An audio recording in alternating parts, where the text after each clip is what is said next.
स्वयंसेवक संघ 99वां स्थापना दिवस मना रहा है। वहीं देश में विजयदशमी का उल्लास है और ऐसे में राजधानी के त्रिवेणी नगर में आरएसएस का पथ संचलन कार्यक्रम आयोजित हुआ, जिसमें सांगानेर महानगर के हजारों गणवेशधारी स्वयंसेवकों ने पराक्रम का सामूहिक प्रदर्शन किया। पेश है इस पर ये खास रिपोर्ट। आरएसएस की ओर से हर वर्ष दशहरे पर पथ संचलन की परंपरा निभाई जाती है, जिसका उद्देश्य राष्ट्र को उत्तम दिशा की ओर अग्रसर करना है।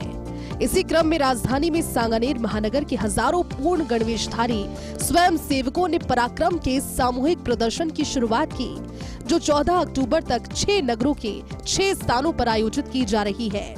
स्वयं सेवक न केवल सुबह शाम नियमित शाखाओं पर अपने अपने शारीरिक विषयों का प्रतिदिन अभ्यास कर रहे हैं, बल्कि घर घर जाकर प्रबुद्ध जनों को व्यक्तिगत रूप से मिलकर कार्यक्रम में शामिल होने के लिए आमंत्रित भी कर रहे हैं। आरएसएस सांगानेर महानगर ने नगर स्तर पर 6 स्थानों पर विभिन्न नाम से 6 विशाल शारीरिक प्रधान कार्यक्रम की योजनाएं बनाई है। इसमें दंड प्रहार, दंड युद्ध, समता, पदविन्यास, आसन, दंड योग, व्यायाम योग, घोष इत्यादि शारीरिक विषयों का सामूहिक प्रदर्शन होगा। शौर्य दर्शन 2024 में अखिल भारतीय कार्यकारिणी सदस्य और पूर्व सरकार्यवाह सुरेश जोशी भैया जी शामिल हुए। भविष्य का भारत ठीक अगर रखना है, उसी परंपराओं से जुड़ा हुआ रखना है, तो हम सबका कर्तव्य बनता है कि देश के प्रति अपने दायित्व क्या है समझकर हम निर्वहन करें। स्वयं के बारे में तो सोचना ये तो पशु धर्म है। स्वयं से ऊपर उठकर सोचना यही मानव धर्म है। इस दौरान भैया जी जोशी ने जाति प्रथा को लेकर अपने विचार रखे। उन्होंने कहा कि जातियां धर्म के आधार पर तय होती है। हमें हमारा नाम मिलता है, भाषा मिलती है, भगवान और धर्म ग्रंथ मिलते हैं, हम महापुरुषों के वंशज कहलाते हैं। तो क्या ये चीजें हमारी जाति के कारण हैं?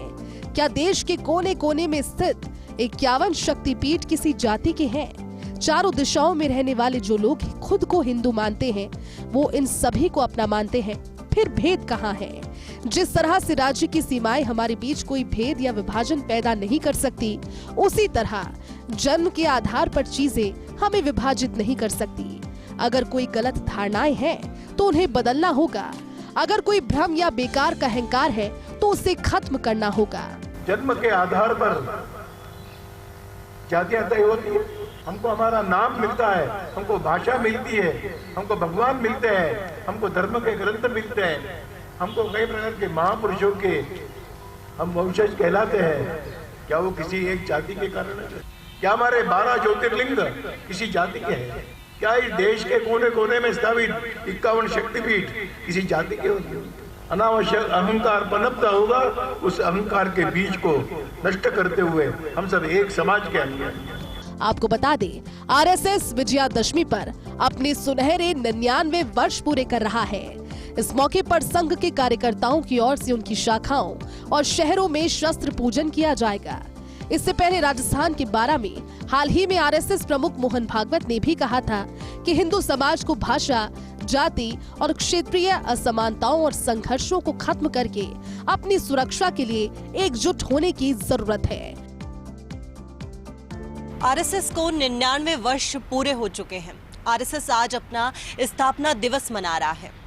वहीं आपको बता दें कि देश के अलग अलग जगहों पे अलग अलग कोनों में संघ के स्थापना दिवस समारोह का आयोजन किया जा रहा है और इसी कड़ी में आज जयपुर के त्रिवेणी नगर में संघ के कार्यक्रम का आयोजन किया गया, जिसमें स्वयंसेवकों ने अपनी पूरी गणवेश में शस्त्र पूजन, पथ संचलन और अपने पराक्रम का प्रदर्शन किया। वहीं आपको बता दें, अब संघ अपने 100 वर्ष यानी शताब्दी वर्ष की ओर प्रवेश कर रहा है। 100 साल संघ को पूरे हो चुके हैं और इन 100 सालों के लिए, शताब्दी वर्ष के लिए जो संघ ने लक्ष्य निर्धारित किए थे, उनको पूरा करना ही संघ की और संघ प्रमुख मोहन भागवत की पहली प्राथमिकता है। कैमरा पर्सन तीरथ के साथ मैं Dimple Sharma, first India news, Jaipur.